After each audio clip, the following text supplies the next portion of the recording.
மந்தையிலே முதலற்று போனாலும் கர்த்தருக்குள் மகிழ்ச்சியாயிருப்பேன்,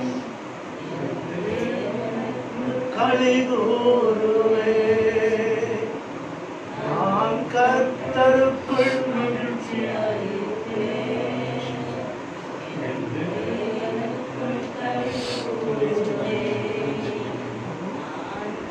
கர்த்தருக்குள் மகிழ்ச்சியாயிருப்பேன், என் தேவனுக்குள் களி கூறுவேன். எல்லாரும் எல்லாமே நமக்கு எதிராக இருந்தால், சூழ்நிலைகள் தோல்வி கூட தெரிந்தால், நான் கர்த்தருக்குள் மகிழ்ச்சியாக எல்லாமே எதிராக இருந்தாலும், சூழ்நிலைகள் தோல்வி போல தெரிந்தாலும், எல்லாமே எதிராக இருந்தாலும், தோல்வி போல தெரிந்தாலும், நான் கர்த்தருக்குள் மகிழ்ச்சியாயிருப்பேன், என் தேவனுக்குள் களி கூறுவேன். நான் கர்த்தருக்குள் மகிழ்ச்சியாயிருப்பேன், என் தேவனுக்குள் களி கூறுவேன். அத்திமரம் துளிர் விடாமல் போனாலும், திராட்சை செடி பலன் கொடாமல் போனாலும், அத்திமரம் துளிர் விடாமல் போனாலும், திராட்சை செடி பலன் கொடாமல் போனாலும், நான் கர்த்தருக்குள் மகிழ்ச்சியாயிருப்பேன், தேவனுக்குள் களி கூறுவேன், கர்த்தருக்குள் மகிழ்ச்சியாயிருப்பேன், என் தேவனுக்குள் களி கூறுவேன்.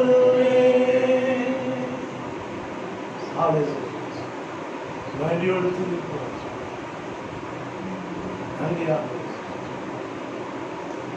இயேசுவின் நாமம் இனிதான நாமம், இணையில்லா நாமம், இன்ப நாமம், எங்கள் இயேசுவின் நாமம் இனிதான நாமம், இணையில்லா நாமம், இன்ப நாமம். பாவத்தை போக்கும் பயமதை நீக்கும் பரம சந்தோஷம் கர்த்தருக்கு அளிக்கும். பாவத்தை போக்கும் பயமதை நீக்கும் பரம சந்தோஷம் கர்த்தருக்கு அளிக்கும். இயேசுவின் நாமம் இனிதான நாமம், இணையில்லா நாமம், இன்ப நாமம். இயேசுவின் நாமம் இனிதான நாமம், இணையில்லா நாமம், இன்ப நாமம். பரிமள தைலமாம் இயேசுவின் நாமம், பாரெங்கும் வாசனை வீசிடும் நாமம். பரிமள தைலமாம் இயேசுவின் நாமம், பாரெங்கும் வாசனை வீசிடும் நாமம். இயேசுவின் நாமம் இனிதான நாமம், இணையில்லா நாமம், இன்ப நாமம். எங்கள் இயேசுவின் நாமம் இனிதான நாமம், இணையில்லா நாமம், இன்ப நாமம். வானிலும் பூவிலும் மேலான நாமம், வானாதி வானவர் இயேசுவின் நாமம். வானிலும் பூவிலும் மேலான நாமம், வானாதி வானவர் இயேசுவின் நாமம். இயேசுவின்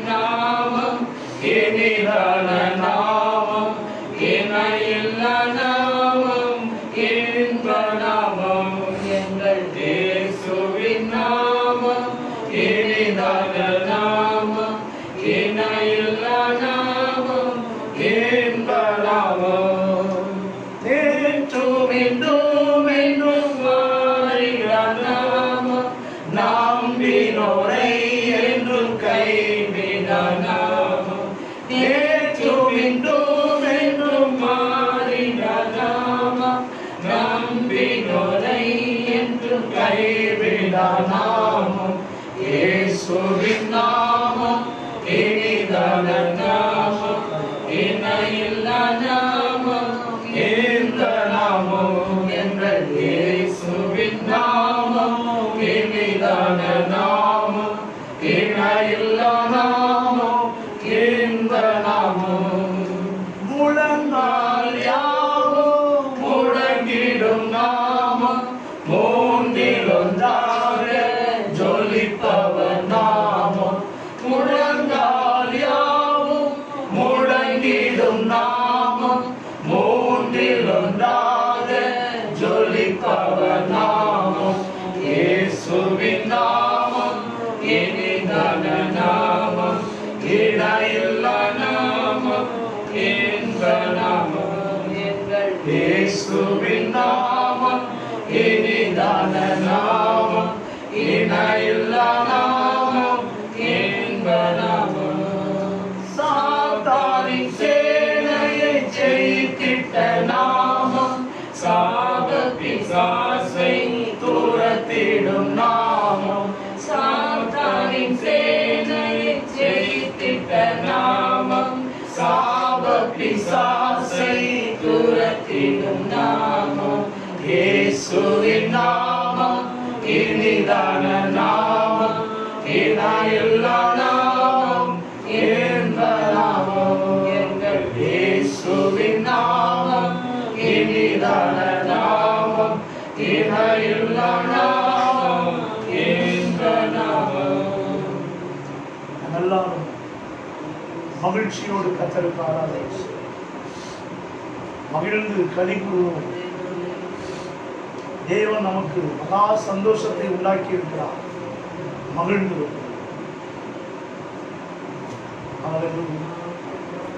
நேற்று மீண்டும் என்று மாறாதவர். நாம தான் மாறணும், அவர் மாற மாட்டார். நம்மளதான் நம்ம மாத்திக்கணும். நான் என்கிறதெல்லாம் மாத்திக்கணும். நாமன்ற இடத்துக்கு வரணும். அவர் மாறாது, அவர் மாறாது. எப்போ நினைவே பட்டணத்தார் நான் என்கிற இடத்தை விட்டுட்டு நாம் எல்லாரும் சொல்லி தேசத்தின் அதிபதியும் அவர்களோடு ரெட்டுடுத்தி உட்கார்ந்தானோ, எப்போ அவங்க மனசு நாமன்னு மாறிடுச்சோ அப்பவே நம்ம இருதயங்களுக்குள்ளே ஒரு வாசம் பண்ண அவர் ரெடியா இருக்கார்.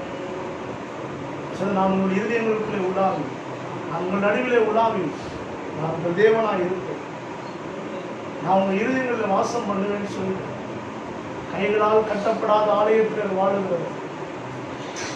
நம்முடைய நினைவுகளுக்குள்ளே வாழ விரும்புகிறோம், நம்முடைய எண்ணங்களுக்குள்ளே வாழ விரும்புகிறோம். எல்லா விதமான எண்ணங்களுக்குள்ள இருக்கிற எல்லா பொய்களையும், அந்த பொய்யின் வீடுகளையும் கர்த்தர் உடை தெரிவாரா.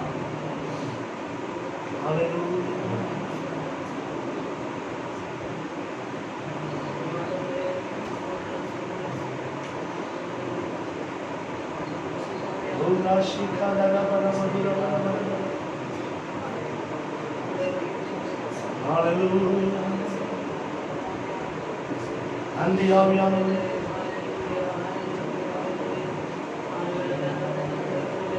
நிரப்புங்கப்பா, நிரப்புங்கப்பா.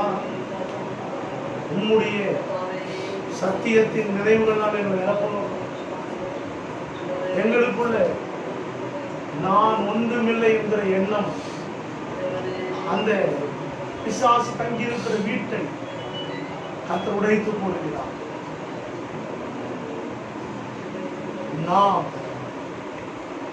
என்கிற எண்ணம் எங்களுக்குள்ளே ஓங்கட்டுமா. நாங்கள் நம்முடைய உள்ளங்கைகளில் இருக்கிறோம் என்கிறதான எண்ணம்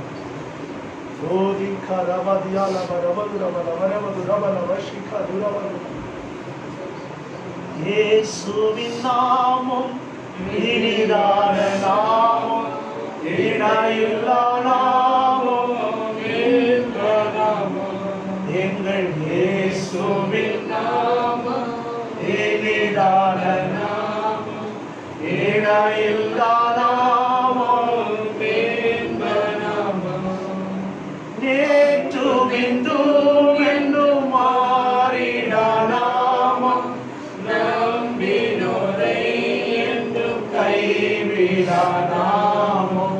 நேற்றும் இன்றும் என்றும் மாறிடா நாமம், நம்பினோரை என்றும் கைவிடா நாமம். இயேசுவின் நாமம் இனிதான நாமம், இணையில்லா நாமம், இன்ப நாமம். பாவத்தை போக்கும் பயமாதை நீக்கும் பரம சந்தோஷம் பக்தர்களுக்கும். பாவத்தை போக்கும் பயமாதை நீக்கும் பரம சந்தோஷம் பக்தர்களுக்கும்.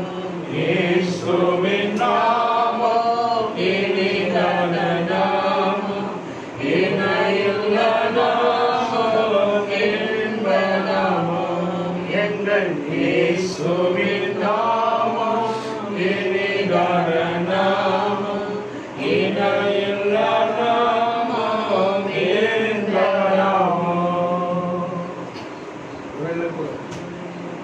தேசமெங்கிலும் நடந்து கொண்டிருக்கிற சம்பவங்கள் நம்முடைய அறிவை, நம்முடைய உணர்வுகளை, நம்முடைய சித்தங்களை மாற்றி அமைக்கும். ஆனால் தேவனுடைய விலையேறப்பெற்ற புதிதாகிறதான மனதினால் நாம் மறுரூபமாகும். மனம் மாறுவதே அவருடைய விருப்பம். அறிவியலாளர்களால் செய்ய முடியாது, மனம் புதிதானால் செய்ய முடியும். நம்முடைய நினைவுகள் மாறினால், நம்முடைய மனம் புதிதானால் அவர் மறுரூபமாக்குவார். மனம் புதிதானால் அவர் நம்மளை மறுரூபமாக்குவார். அவரால் முடியும்.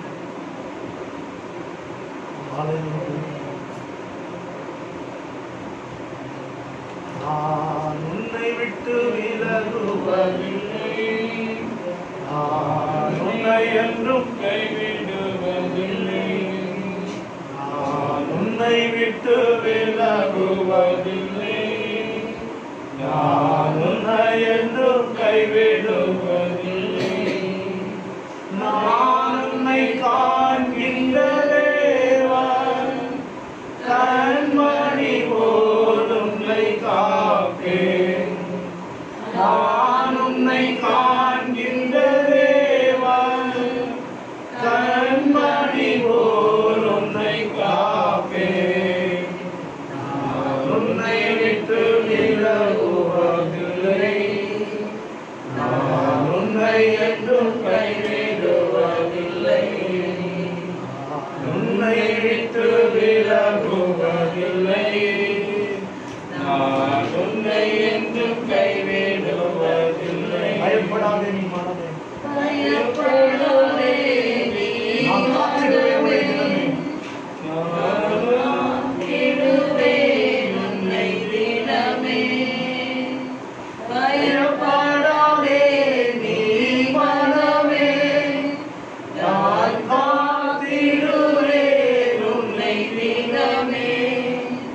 அற்புதங்கள் நான் செய்திடுவேன், அற்புதங்கள் நான் செய்திடுவேன். உன்னை அதிசயமாய் நான் நடத்திடுவேன், உன்னை அதிசயமாய் நான் நடத்திடுவேன். நான் உன்னை விட்டு விலகுவதில்லை, நான் உன்னை என்றும் கைவிடுவதில்லை.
உன்னை ஒருவரும் கைவிடுவதில்லை. சங்கீதம் 121 நம்ம எடுத்து ஆளுக்கு ஒரு வசனமான வாசம். சங்கீதம் 121. சங்கீதம் 121.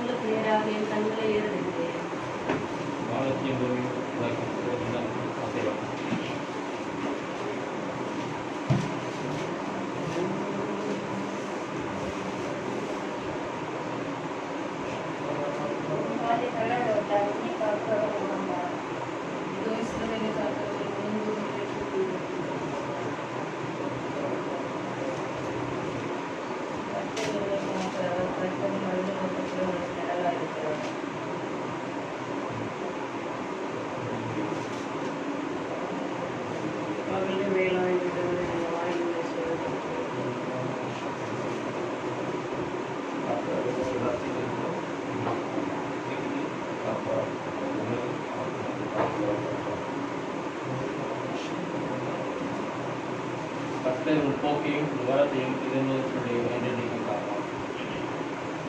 சங்கீதம் 121 தாவீது தேவனோடு கூட அவன் இருதயத்துக்கு ஏற்றவனாய் இருந்த பொழுது அவரோடு கூட உறவாடுகிற நேரத்துல அவன் எல்லாரும் கைவிட்டாலும் எனக்கு ஒத்தாசைகளும் பர்வதம் ஒன்று இருக்கு, அங்க நான் பார்ப்பேன்னு சொல்ல.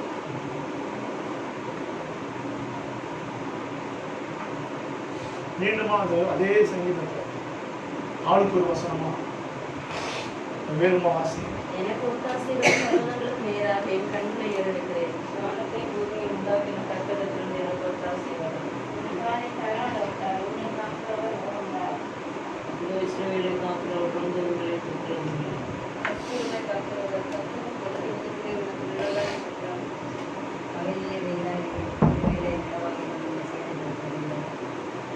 என் வேத வசனம் எப்படி சொல்லுது? பகலிலே வெயிலாகிடும், இரவிலே உன்னை சேத. சங்கீதக்காரனுக்குள்ள இதுதான் அந்த எண்ணம்.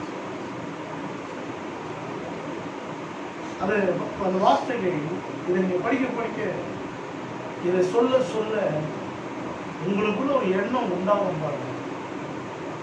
எனக்கு தாசேவன் பருவதங்களுக்கு நேராக கண்களை ஏறெடுக்கிறேன், வானத்தையும் உண்டாக்கின கத்தெடுத்து எனக்கு தாசை. அவன் பணத்தை நம்பி இல்லை, அவன் அறிவை நம்பி இல்லை, அவன் அந்தஸ்தை நம்பி இல்லை, அவன் பரத்தை நம்பி இருந்தான். பரத்தை அவன் கிட்ட இல்லாத ஒண்ணும் இல்லை, அவனுடைய எல்லாமே இருக்கு. எல்லாம் இருக்கிறவன் அவரை நம்புறான். ஏன்னா அவனுக்கு தெரியும் அவன் தாங்கிட்ட இருக்கிற இதை வச்சு ஒன்றும் பண்ண முடியாது. பரத்தை நம்புகிறதான, பரமனை நம்புகிறதான ஒரு வாழ்வுக்கு நேராக எப்ப திரும்புறோமோ அப்போ நமக்குள்ள பெரிய ஒரு கான்பிடன்ட் உண்டாகும். அவர் என்னை காக்கிறது, அவர் உறங்குவதில்லை, அவர் தூங்குகிறதும் இல்லை. நாம் உறங்கினாலும் விதைகள் உறங்குவதில்லை, நாம் உறங்கினாலும் இருதயங்கள், இதய துடிப்புகள் உறங்குவதில்லை. இரவு நேரத்தில் பார்த்தீங்கன்னா நம்ம தூங்குற ஒவ்வொரு டைமும் நம்ம உடம்புக்குள்ள இருக்கிற ஒவ்வொரு உறுப்புகள் வேலை செய்யும். கல்லீரல் ஒரு மணி நேரம் வேலை செய்யணும், அதுக்கப்புறம் மண்ணீரல் வேலை செய்யுமா, நுரையீரல், இது ஒன்றும் இரவு நேரங்களில் அந்த வேலையை செய்ய மாட்டோம். அவர் உங்களுக்கு அப்பாவாக இருக்கிறார் அப்படின்றதுக்கு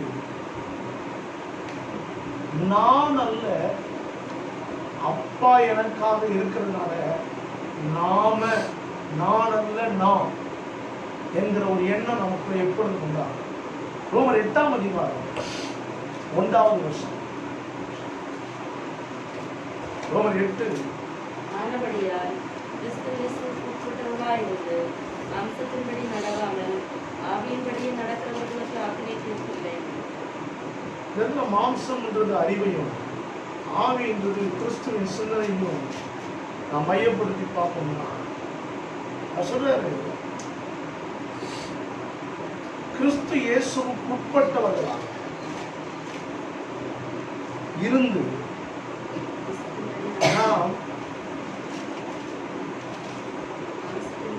நம்முடைய அறிவை பயன்படுத்தி நடக்காம, நம்ம ஆவியை பயன்படுத்தி, நம்முடைய சிந்தனைகளை பயன்படுத்தி, அதாவது கிறிஸ்துவின் சிந்தனைகளை பயன்படுத்தி நடந்தால் தண்டனை இல்லை. தண்டனை, அதாவது எப்ப தண்டனை இல்லாம வாழ முடியுமான வாழ முடியும், பயம் இல்லாம வாழ முடியுமான முடியும். என்னை காக்கிறவர் உறங்குறதும் இல்லை, தூங்குகிறதும். இந்த பூமி பாருங்க, நம்ம ட்ரெயின்ல பயணம் பண்ணுவோம், 120 கிலோமீட்டர் ஸ்பீட்ல போகுது. ஆனா நம்மளும் உள்ளதான் உட்காந்துருக்கோம், நம்ம ஒன்றும் வேகமா அப்படி போறது இல்லை. ட்ரெயின் மட்டும் தான் வேகமா இருக்கும். ஃப்ளைட்ல போகும்போது 500 கிலோமீட்டர் 800 கிலோமீட்டர் ஸ்பீட்ல போகுது. அதுக்குள்ள உட்கார்ந்து இருக்கிறவங்க அவ்வளோ ஸ்பீடாக ஒன்றும் போடுறது, அவங்க நிம்மதியாக உட்காந்துருக்காங்க. உள்ள எழுந்து ரெஸ்ட் ரூம் போகலாம், உள்ள எழுந்து தண்ணி வேணாம் போய் வாங்கி குடிக்கலாம், உள்ள நடக்கும். 800 கிலோமீட்டர் ஸ்பீட்ல போகும்போதும் அந்த விமானத்துக்குள்ள வேற ஒரு பிரமாணம் வேலை செய்யும். இந்த பூமி கூட இப்ப சுத்திட்டு தான் இருக்குது. பூமி சுத்தும் போது கூட இங்க இருக்கிற நம்ம சுத்துறது இல்லை. அது ஒரு பிரமாணம். இப்போ நம்ம ஒரு பொருளை தூக்கி போட்டா கண்டிப்பா இது ஒரு நூற்கண்டை தூக்கி போட்டா கண்டிப்பா கீழே தான் வரும். ஆனா ஒரு பேப்பரை தூக்கி போட்டா அது கீழே விடுறது கொஞ்சம் லேட் ஆகும். அது என்ன பண்ணும்? இது எல்லாமே ஒரு பிரமாணத்தின் அடிப்படையில் இயக்கப்பட்டது, ஒரு பிரமாணம். அவ்வளவுதான். இப்ப என்னன்னா, நம்ம அறிவு சொல்லுகிறது மேல இருந்து போட்டா எல்லாமே கீழே விழும் அப்படின்றது நமக்குள்ள பிக்ஸ் ஆயிடுச்சுன்னா நான் பயத்துக்குள்ளோம். ஆனா சந்திர மண்டலத்துக்குள்ள போகும்பொழுது ஒருத்தவங்க தூக்கி போட்டா அவங்க என்ன பண்றது? கீழே விழுறது. அங்க என்ன இல்லை, இந்த உலகங்கள் உண்டாக்கப்பட்டிருக்கு, ஒவ்வொன்றும் ஒவ்வொரு ரகமா ஒவ்வொரு விதமா உண்டாக்கப்பட்டு, அதாவது நீங்க கடந்து போகிற பாதை பயம் இல்லாத ஒரு பாதையா இருக்கு. என் தேவன் என் மனதில் சந்தோஷத்தை உண்டாக்குவார். இப்ப இங்க சொல்றாரு, 2வது வசனத்தை வாசிக்கலாம். கிறிஸ்து இயேசுவினாலே ஜீவனுடைய ஆவியின் பிரமாணம் என்னை பாவம் மரணம் என்பவைகளின் பிரமாணத்திற்கு விடுதலையாக்கி. ஏதோ ஒரு பிரமாணம், ஏதோ ஒரு பிரமாணத்திலிருந்து விடுதலை ஆகிடுச்சு. நான் ட்ரெயினுக்குள்ள போறேன், ட்ரெயின் ரொம்ப ஸ்பீடா போகுதுங்க. இந்த ட்ரெயினுக்கு வெளியே ஒருத்தர் கிராஸ் பண்ணான்னா முடிஞ்சான், அவனை காப்பாற்றலாம் முடியாது. ஆனா ட்ரெயினுக்குள்ள ஒரு பெட்டியை விட்டு இன்னொரு பெட்டிக்கு போறாங்க, வராங்க, எல்லாம் பண்றாங்க. ட்ரெயினுக்குள்ள வெளியே ஒரு பிரமாணம் வேலை செய்யுது, உள்ள ஒரு பிரமாணம். அதெல்லாம் சொன்னாரு, உள்ளான மனுஷன் உங்களை உயர்த்தணும். ஆனா வெளியான மனுஷனை வச்சு நீங்க பாத்தீங்கன்னா உங்க அறிவுல பயம். இப்ப இங்க பயம் இல்லாத ஒரு வாழ்வை வாழ முடியுமானா முடியும். அதுக்கு என்னுடைய எண்ணங்கள் அவருடைய ஜீவனுடைய பிரமாணத்தோடு இணைய. ஜீவன் சொன்னா அவருடைய வார்த்தைக்குள்ள, அவருடைய சிந்தனைக்குள்ள, அவருடைய நினைவுகளுக்குள்ள இருந்து அவரிடத்திலிருந்து வருகிறதான நினைவு எனக்கு ஜீவனா இருக்கு. அவருடைய சிந்தனை எனக்கு ஜீவனா. இப்போ நமது சிந்தனை மாறணும். மனுஷனுக்கு செம்மையாய் தோன்றுகிற எல்லாமே மாறணும். இப்போ அவருடைய சிந்தனைக்கு ஏற்ற போல அப்படின்னா ஜீவன் என்பது வார்த்தை தான். இப்போ இதே ரோமர் 8ஆம் அதிகாரத்துல 9வது வசனத்தை வாசிங்க. தேவனுடைய ஆவி உங்களில் வாசமாயிருந்தால் நீங்கள் மாம்சத்துக்கு உட்பட்டவர்களாயிராமல் ஆவிக்கு உட்பட்டவர்களாயிருப்பீர்கள். கிறிஸ்துவின் ஆவி இல்லாதவன் அவனுடைய நன்மை. இப்ப என்ன சொல்றாரு? தேவனுடைய ஆவி உங்களில் வாசமா இருந்தால் நீங்கள் மாம்சத்துக்கு.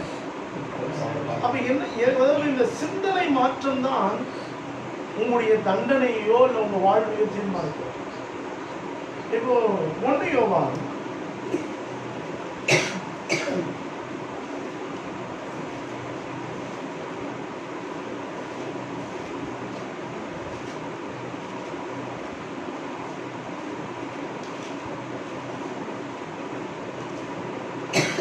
5ஆம் அதிகாரம் 1வது வசனத்தில் இப்படி சொல்லப்பட்டிருக்கிறது.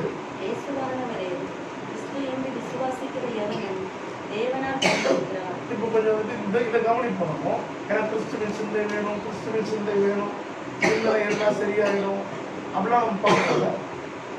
இப்போ இயேசுவானவரே கிறிஸ்து என்று விசுவாசிக்கிற எவனும் தேவனால் பிறந்தவன்.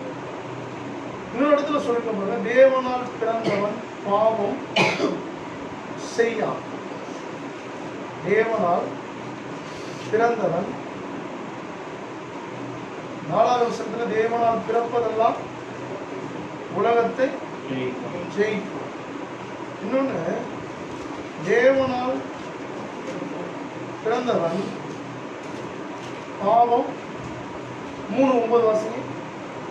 1 யோவான் 3:9. தேவனால் பிறந்த எவனும் பாவம் செய்யான். அதாவது அங்கேயே ஆன்சர் சொல்லிருக்கு, வாசிங்க.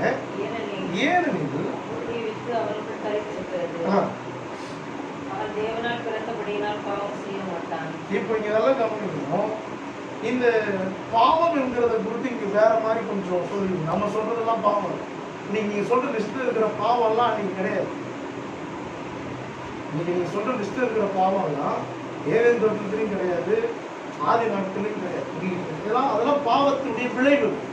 ஆனா இங்க என்ன சொல்றாங்கன்னா, தேவனுடைய சிந்தனையில இணைந்திருக்கிற ஒருவன் அவனால, இப்ப யோசிப்பு சொன்னால, அவன் சொல்லும் ஒரு விஷயத்த சொல்றான், நான் தேவனுக்கு ஒரு. அப்ப என்ன, என்னமோ ஒரு பிரமாணம் அவனை தடுத்ததே தவிர நான் அல்ல, எனக்குள் வாசமா இருக்க அப்படின்னு ரோமர் 7 சொல்லப்பட்டிருக்கு. ஆனா 1 10ஆம் அதிகாரம் 35வது வசனம் நினைக்கிறேன், அங்க சொல்லப்பட்டிருக்கோம். பவுல் சொல்வார், நான் அல்ல, கிருபையே அப்படி. அப்ப கவனிக்கணும், நான் அல்ல பாவம் ஒன்றை செய்யுமானால் நான் அல்ல கிருபை ஒன்றை செய்யும். நான் அல்ல பாவம் என்னை லீட் பண்ண முடியும். இங்க அப்போஸ்தலனாகிய பவுலை வழிநடத்துறது நான் அல்ல, தேவ கிருபையே அப்படி செய்தது. அப்ப தேவ கிருபை உங்களுக்குள்ள இருந்தா உங்க சிந்தனை வேற போல, உங்களுடைய வாழ்வு ஒரு வேற போல. இதுதான் ரோமர் 8ஆம் அதிகாரத்தை. இப்போ இந்த விஷயத்தை நாம வாசிப்போங்க. ரோமர் 8ல 2வது வசனம், கிறிஸ்து இயேசுவினால் ஜீவனுடைய ஆவியின் பிரமாணம்.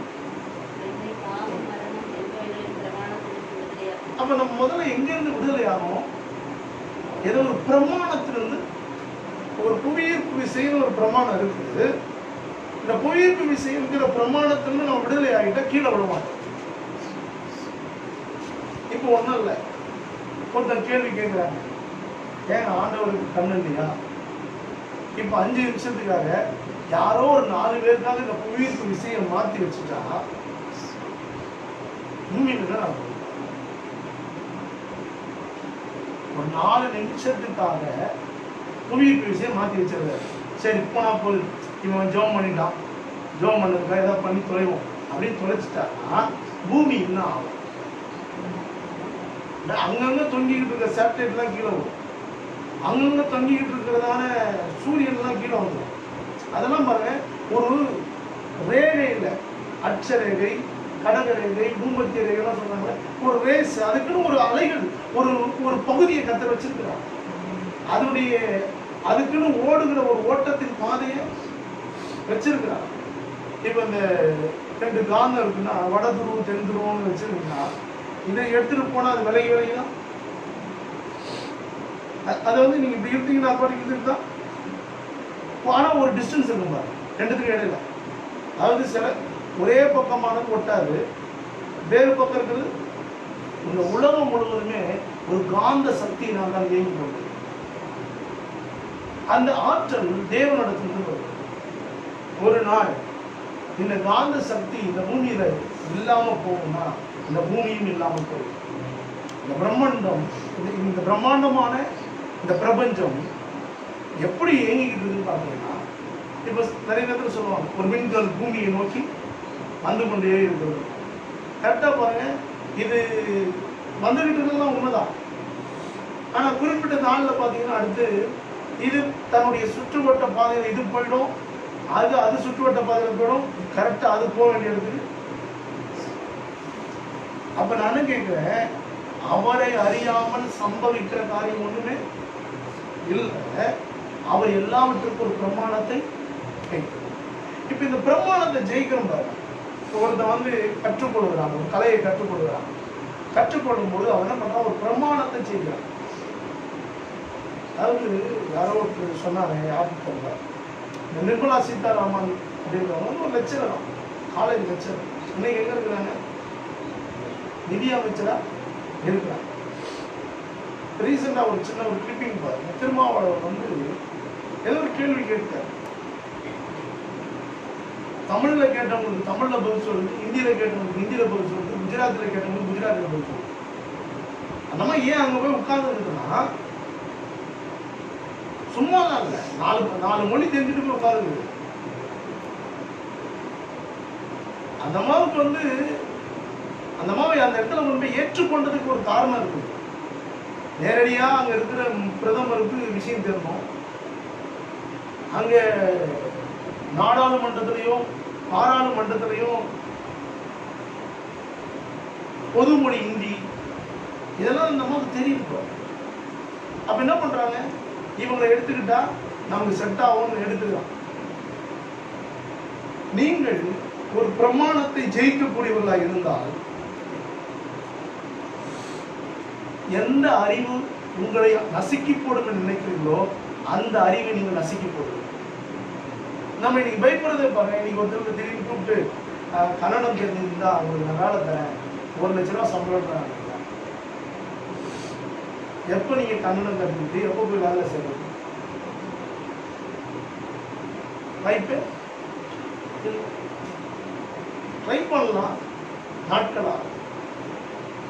ஆனா இப்ப யாரு கன்னடம் தெரியுமா அவ்வளவுதான் கூப்பிட்டு வேலையில வைப்பாங்க. இன்னைக்கு நான் இந்த காலைவெளியில் சொல்றேன், உங்கள் அறிவை உங்களுடைய சிந்தனையை கிறிஸ்துவின் சிந்தனையினால் ஜெயிக்க விடுங்கள். மனதை புதிதாக்க விடுங்கள். இயேசுவை எழுப்பிவிட்டவர் உங்களையும் எழுப்பிவிடுவார். அதே ரோமர் 8ஆம் அதிகாரம் 3வது வசனத்தையும் 4வது வசனத்தையும் நான் வாசிக்கிறேன். அது எப்படி?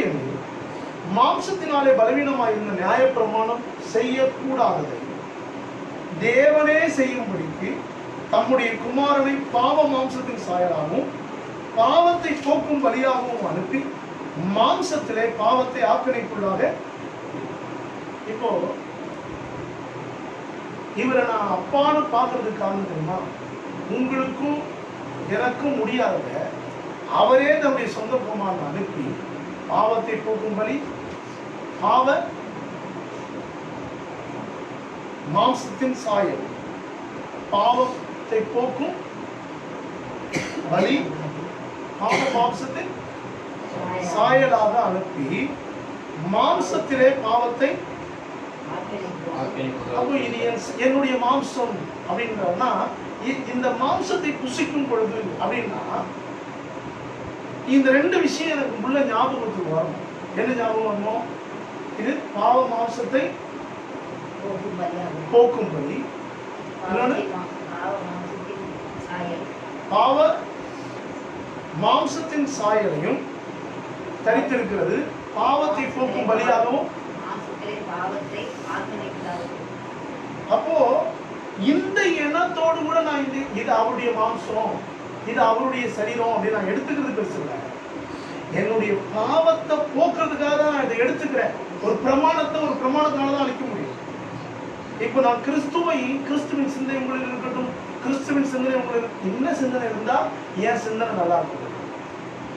இப்போ உங்களை கூப்பிட்டு டெம்பரரியா 10 நாளைக்கு முதலமைச்சரா போட்டா உங்ககிட்ட இருக்கிற சிந்தனை தேசத்தை காப்பாத்திடுமா?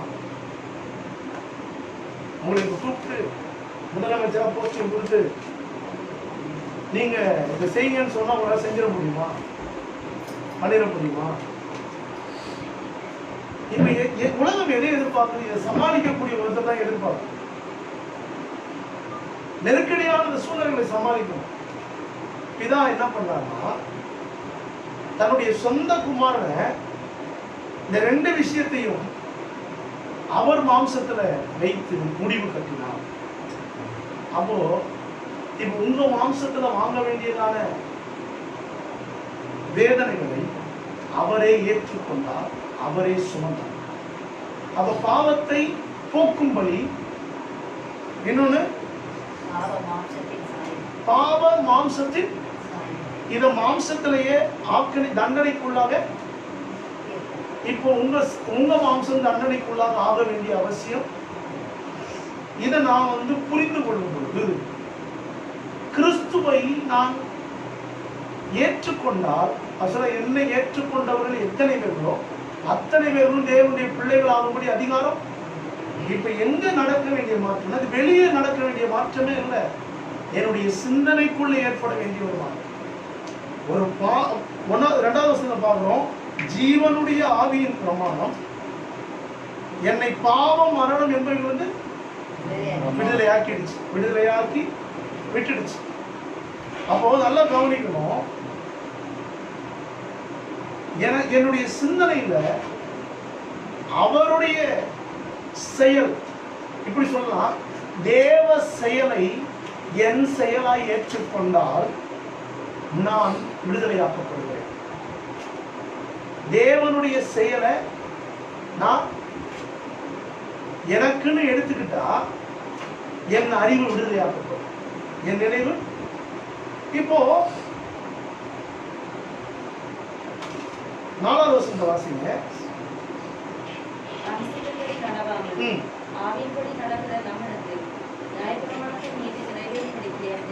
இப்போ நம்முடைய அறிவின்படி நடக்கிறது ஒண்ணு, இன்னொன்னு கிறிஸ்துவனுடைய சிந்தையின்படி நடக்கிறது. நம்ம சிந்தையின்படி நடந்தா நம்ம தண்டனை ஏற்றுக்கிறோம். கிறிஸ்துவின் சிந்தனையின்படி நடந்தால் அவருடைய நீதி, அவருடைய செயல் நம்முடைய செயலா மாற்றப்பட்டு அவருடைய நீதி நிமித்தம் நாம் நீதிமானாக மாறும். நம்முடைய பாவத்தின் நிமித்தம் அவர் பாவமாக. இப்போ இது ஏற்பட வேண்டியது வெளியே அல்ல, இது என்னுடைய சிந்தனைக்குள்ளே ஏற்பட வேண்டிய பிரமாணங்களை மாற்ற வேண்டிய, உடன்படிக்கைகளை மாற்ற வேண்டிய, நினைவலைகளை மாற்ற வேண்டிய ஒரு சந்தர்ப்பம். இதை சொல்லிட்டு தான் சொல்றாரு 9வது வசனம், 6வது வசனம் 7வது வசனம். மாம்ச சிந்தை ஆவி தேவனுக்கு ஆவியின் சிந்தையும் இவ்வளவுதான். இப்ப சிந்தனையில தான் ஜீவன் இருக்கு, சிந்தனையில தான் மரணம். மாம்ச சிந்தை மரணம், ஆவியின் சிந்தை. இப்போ என் மாம்சத்திற்காக அவர் மாம்சம் பட்டிருக்கிறது என்பதை நான் எப்போ எனக்குள்ள நான் ஒரு வரைபடமா ஒரு பிக்சர் பண்ணி பார்க்கிறேனோ, அதை நான் என்னைக்கு எனக்குள்ள நான் ஏற்றுக்கொள்ளுகிறேனோ அன்றைக்கு நான் அவருடைய பிள்ளையாக ஆக்கப்படுகிறேன். என்னை ஏற்றுக்கொண்டவர்கள் எத்தனை பேர்களோ அத்தனை பேரும் தேவனுடைய பிள்ளைகள் ஆகும்படி அதிகாரம் கொடுத்துட்டாரு. இப்போ நான் என் சிந்தனையை முதலாவது கொடுக்கிறேன். இப்ப கவனித்து பார்ப்போம் 7வது வசனம். எப்படி என்றால் சிந்தை தான் தேவனுக்கு விரோதமான பகை. பகையை கொண்டாரு பார்க்கறோம்ல. 7வது வசனத்தை படிச்சு பாருங்க. அந்த சிந்தை தான் பகை. பகையை கொண்டான்னு பார்க்கல. பகையை உன் வித்துக்கும் அவள் வித்துக்கும் பகை உண்டாக்குவேன். இப்ப கவனிக்கணும், வேத வசனத்துல பகையை போக்கக்கூடிய சிந்தனை இருக்கிறது. இந்த நம்முடைய சொந்த அறிவுல பகையை உண்டாக்கக்கூடிய சிந்தனை இருக்கு. எத்தனை பேருக்கு புரியுது நான் சொல்றது? ஆமாம். இப்போ பிரச்சனை பாருங்க, நம்ம சம்பந்தமே இல்லாத ஒருத்தவங்க கூட நம்ம சில விஷயங்களை பண்ணிடுவோம். ஆனா நம்முடைய சிந்தனையில பகை இருக்கிற ஒருத்தவங்களுக்கு நம்ம செய்யறதுக்கு முன்னாடி வருது. அப்ப இப்ப இந்த பகை என்பது எங்க இருக்கு? தேவ சிந்தை ஜீவனும் என்னுடைய சிந்தனை, இதுதான் பிரச்சனை. இப்போ ஏதேன் தோட்டத்தில் நடந்த விஷயத்தை நான் சொல்லுகிறேன் திரும்ப. ஏவாள் ஆதாம் இவர்களுக்குள்ள இருந்ததுன்னா அவங்க சிந்தனை தான் தேவனுக்கு விரோதமான பகையா மாறிச்சு. மற்றபடி தேவன் அவர்களை பகைக்கவே இல்லை. எத்தனை நான் சொல்றது புரியுது? இந்த வசனத்தின் கரெக்டா பாத்தீங்கன்னா வளர்க்கும். அவர் அவங்களை வெறுக்கவே. இன்னைக்கு பூமியில் நடந்துகிட்டு இருக்கிற காரணங்கள் தேவன் காரணம் அல்ல, மனிதனுடைய சிந்தனை தான் காரணம். ஏன்னா இவன் சிந்தனை இன்னைக்கு ஒருவேளை ரஷ்யால இருந்து ஒரு விமானம் நிறைய அமெரிக்காவுக்கு பொருள் போய் இறங்கி இருக்கு.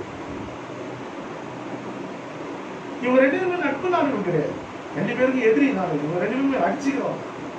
ஆனா இன்னைக்கு இந்த கொரோனா அது வந்தது நல்லது. அதை நான் சொல்றேன், சத்தத்தை பத்தி சொல்ற. இன்னைக்கு எல்லாத்தையுமே திருப்பி பிடிச்சிருக்கோம். எக்ஸாம் 5ஆவதுக்கு 8ஆவதுக்கு எக்ஸாம் வச்சுதான் அவனுக்கு வருஷம் பேசிட்டு இருந்தாங்க. 9th வரையும் ஆல் பாஸ் சொல்ல வச்சுதான் அது கொரோனா தான். இல்லை இப்படிதான் நம்ம அறிவு போராடிட்டு இருக்கும்போது இது வந்துட்டு, அதாவது வீட்டை விட்டு வெளியே போனாதான் வாழ முடியும்னு சொல்லிட்டு இருந்தவங்க வீட்டுக்குள்ள இருந்தாலும் வாழ முடியும்னு சொன்னது இந்த கொரோனா தான். ஏப்ரல் 1ஆம் தேதி கணக்கு எடுத்து சிஏஏ கணக்கு எடுப்பேன்னு சொன்னது கவர்மெண்ட். ஏப்ரல் 1ஆம் தேதி வீட்டுக்கே நாங்கள் வரமாட்டேன்னு சொல்ல வச்சு இந்த கொரோனா.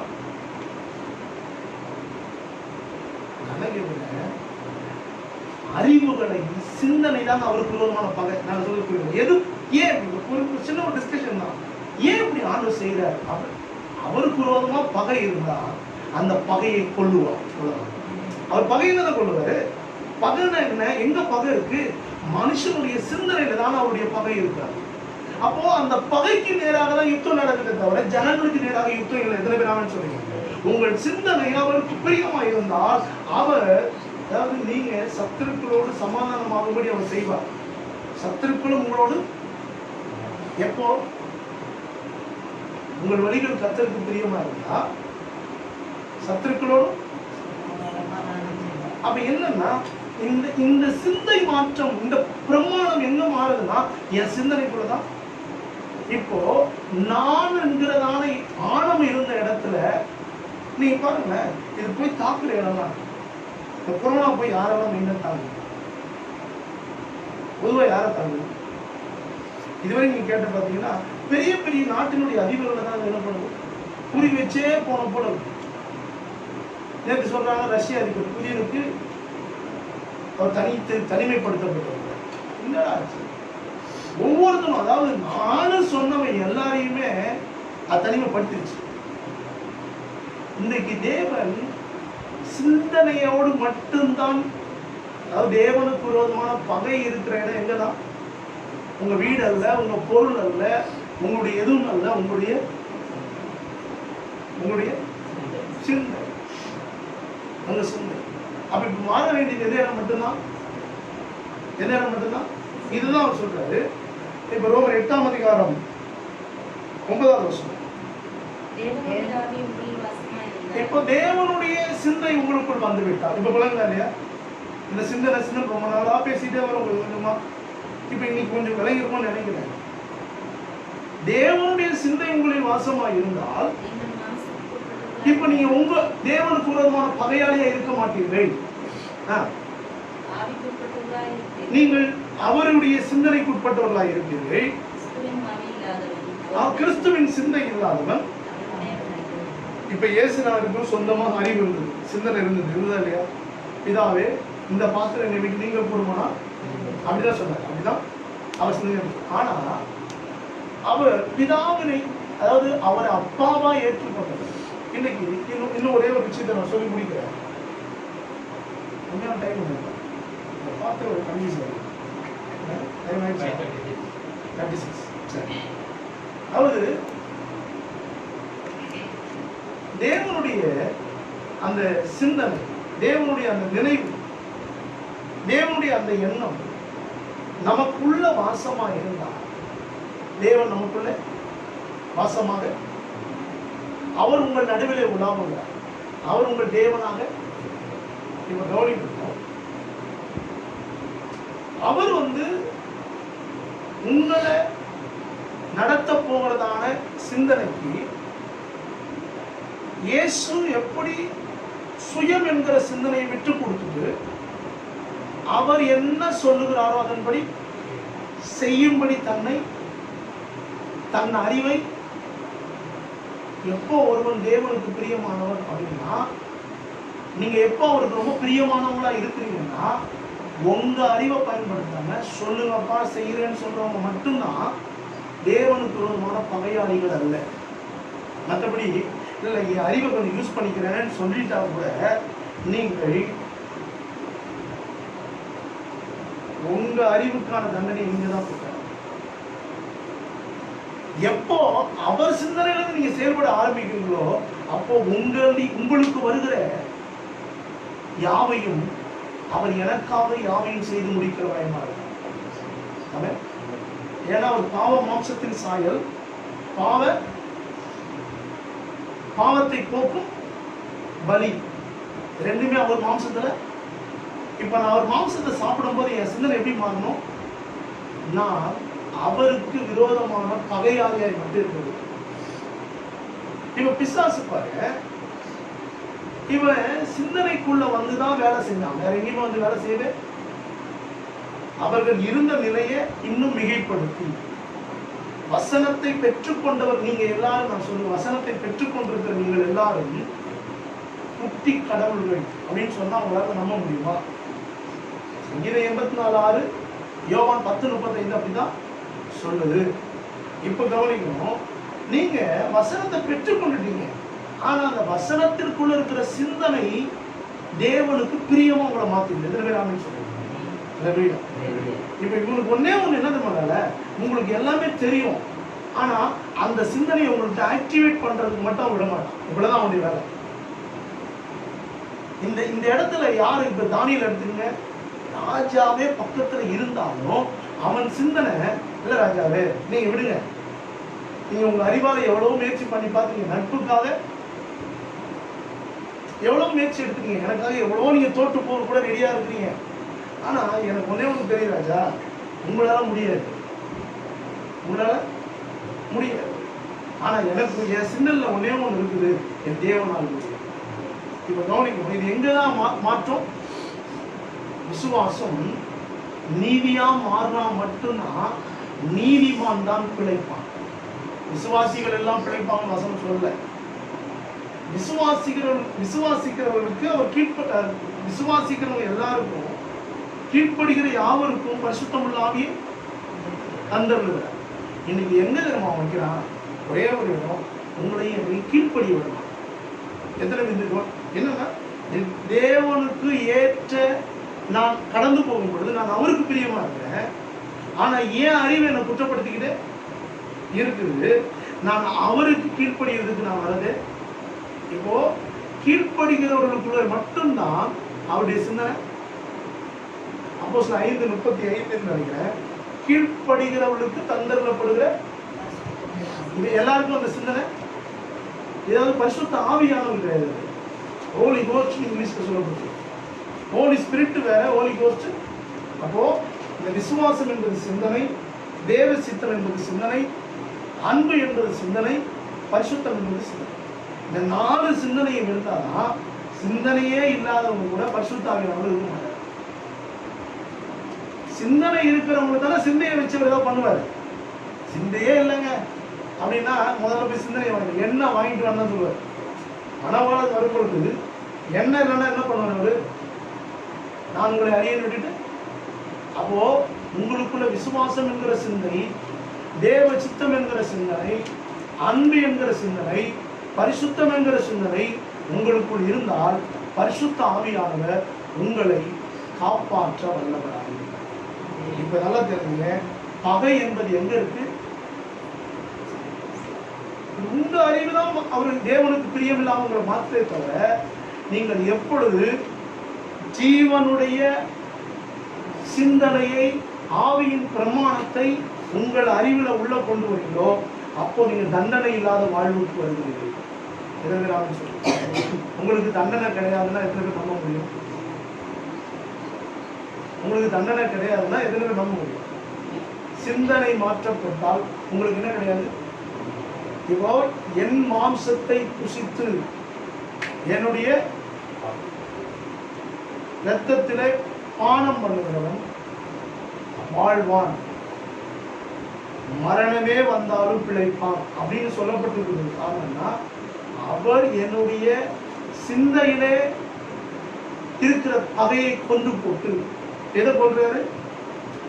என் சிந்தைக்குள் இருக்கிற என் தேவனுக்கு விரோதமான பகையை கொண்டுட்டு தேவனுக்கு பிரியமானவனாய் மாற்றிவிடுகிறார். எத்தனை பேர் ஆமென் சொல்றீங்க? அல்லேலூயா. நீங்கள் உயிரோடு கூட எழுப்பப்படுவீர்கள் என்று நான் நம்புகிறேன்.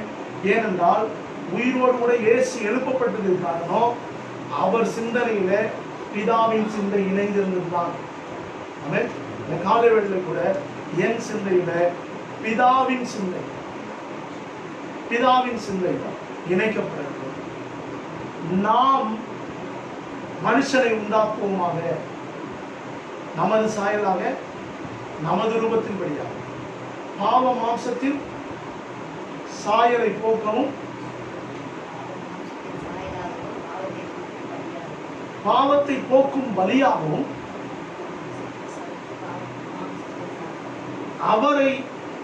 அவருடைய குமாரனை அனுப்பினார். அப்ப இன்னைக்கு வந்து அப்பா என்ன பண்ணுவாருன்னா, உங்களுக்காக அவரே ஒரு ஏற்பாடு பண்ணுவார். ஈசாக்குக்காக ஒரு ஆடை ரெடி பண்ண கர்த்தர், ஈசாக்கு சாகாம இருக்கிறதுக்கு பிழைத்திருக்க பண்ணதற்கு ஒரு ஆட்டை ரெடி பண்ண கர்த்தர், உங்களையும் என்னையும் பிழைக்க பண்ண இயேசு ரெடி பண்ண. இதை நம்ம சின்னல கொண்டிருந்தா நம்ம அறிவுல பகை இருக்காது. பகை இல்லைன்னா நாம் ஜீவனையும் சமாதானத்தையும் பெற்று வாழ முடியும். ஆமென். அப்போ அவருடைய மாம்சம் என்னுடைய பாவத்தை போக்குகிற பலி. அப்ப இப்போ அவருடைய மாம்சத்தை நான் எப்படி சாப்பிடணும்? என்னுடைய சிந்தைக்குள் இருக்கிற பகைகளை அது கொண்டு இருக்கிறதுன்னு சொல்லி அப்படி நான் சாப்பிட்டா ஜீவனுடைய ஆவியின் பிரமாணம் பாவம் மரணம் என்கிற பிரமாணத்திலிருந்து இப்ப என் சிந்தனை விடுதலை ஆக்கப்பட்டால் மெய்யாகவே, அப்ப இப்ப குமாரன் விடுதலை ஆக்கினால் மெய்யாகவே எப்படி விடுதலை ஆனீங்க? நீங்க உங்க சிந்தனைக்குள் இருக்கிற உங்க சொந்த அறிவை அவர்கிட்ட விட்டுட்டு பிதாவுடைய ஏற்பாடு அவரை ஏற்றுக்கொண்டு அவருடைய சிந்தனைகளை நீங்கள் ஏற்றுக்கொண்டால் நீங்கள் பிள்ளைகளாய் மாறுவீர்கள். பிள்ளைகளாய் இருந்தால் அவர் உங்களை ஆளும்படி விடுவார். ஆளும்படி நீங்கள் சீக்கிரத்துல ஆளுவீர்கள், இந்த தேசத்திலே வாழுவீர்கள். கர்த்தர் உங்களை ஆசீர்வதிப்பார். ஆமென். அல்லேலூயா. சிந்தனைக்குள் இருக்கிற பகைகள் கொல்லப்படட்டும். அவருடைய மாம்சம் பாவத்தை போக்கும் பலி என்பதை அறிந்து உணர்ந்து இந்த திருவிழாவை நாம் பங்கெடுக்கிறோம்.